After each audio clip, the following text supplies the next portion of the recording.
Zdaj pa zares. Dajmo otrokom v gledališče je projekt, ki smo ga zasnovali z namenom, da pripeljemo ulično gledališče še v najmanjšo vas v Sloveniji. Primerno ga bomo izvedli v petek 3.6., ko bomo z našo ekološko alternativno ulično predstavo Zadnji ulov gostovali v Breginju, najbolj zahodnem kraju Slovenije. Dopoldan nastopili za otroke tamkajšnje podružnične šole in vrtca, popoldan pa še za vse ostale prebivalce lokalne skupnosti.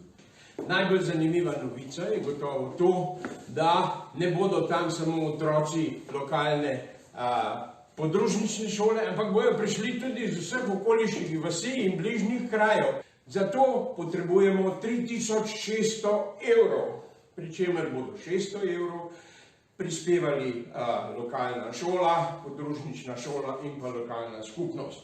Tako da ostalih 3000 pa nagovarjamo vas. Gledalce kot posameznike, gledalce kot podjetnike, gledalce kot šefe podjetij. Zato vas pozivamo in prosimo, da odprete svoja srca in denarnice ter finančno podprete projekt. In prispevate po svojih močeh ali pa celo nad njimi. Več informacij na www.anamodrov.si, lahko pa prijete tudi v torek k nam in nam prinesete dinarčke, kuvertici, kufrčku, pač kot želite, naj vas ne bo sram. In skupaj zberimo denar za dober namen, za kulturo v manjše slovenske kraje.